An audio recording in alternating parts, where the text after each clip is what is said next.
திருச்சிற்றம்பலம். தென்னாடுடைய சிவனே போற்றி, எந்நாட்டவர்க்கும் இறைவா போற்றி.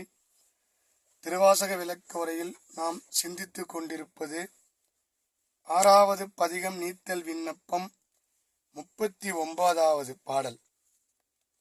தனித்துணை நீ நிற்க யான் தருக்கி தலையால் நடந்த வினைத்துணையேனை விடுதி கண்டாய்.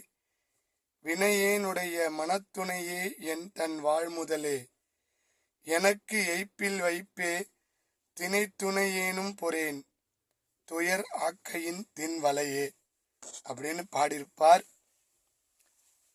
இந்த உடம்பு வலையால் பின்னப்பட்டது போல, இந்த புழு அழுக்கு மூடி மலஞ்சோறும் 9 வாயிற்குடிலும்னு சிவபுராணத்துல பாடியிருப்பார். அப்படி இந்த உடம்ப எல்லாத்தையும் பூட்டி மேல இந்த சதையால பூட்டி இருக்கிற வலை இதை அவிழ்க்க முடியாதுப்பா.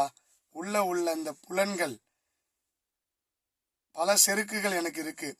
சிவனடியார் என்று ஆன பிறகு இறைவனை கண்டுட்டேன், அந்த தலைக்கு ஏறிச்சு கர்வம், தலையால் நடக்க ஆரம்பிச்சிட்டேன்.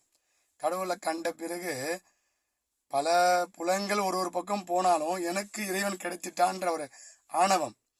அப்படி நான் அடைஞ்ச உன்னுடைய பார்வை கண்ட பிறகு ஒரு செருக்கு வந்துச்சுப்பா, என்னை விட்டு நீ போயிடாதப்பா, அது என்னுடைய செருக்கு தான் காரணம்னு ஒத்துக்கிறார். இந்த புலன்களிலே அதுவும் ஒரு புலனம். அப்படி அடையாமல் உன் திருவடியே நான் சேரணும். தனித்துணை நீ நிற்க தான் தருக்கி தலையால் நடந்த, நீ எனக்கு துணையா வந்துட்டேன்ற செருக்கு எனக்குள்ள வந்துச்சப்பா, அதை அறுத்தடு. வினையேனுடைய மனத்துணையேன் வாழ்முதலே, எனக்கு என்னுடைய மனதுக்கு துணையானவனே, என்னுடைய வாழ் முதலானவனே. திணை துணையேனும் பொறேன், திணை அளவு கூட நான் பொறுக்க மாட்டேன்பா உன்னை பிரியாம. திணைன்னா என்ன தெரியுங்களா? ஒரு சிறு கடுகு. திணைன்றது திணையும் ஒரு கடுகு அளவு தான் இருக்கும். அதை கூட நான் பொறுக்க மாட்டேன் உன்னை பிரிய. துயர் ஆக்கையின் தின் வலையே, இந்த துயர் ஆக்கைன்றது உடம்பு. இந்த உடம்புல உள்ள வலை எப்படியாச்சும் அவிழ்த்துட்டு அந்த உயிரை கொண்டு உன் திருவடியே நான் அடையணும்னு சொல்றார். ஒரு நுட்பமான கருத்தை இதில் வச்சிருக்கார். தொடர்ந்து சிந்திப்போம். திருச்சிற்றம்பலம்.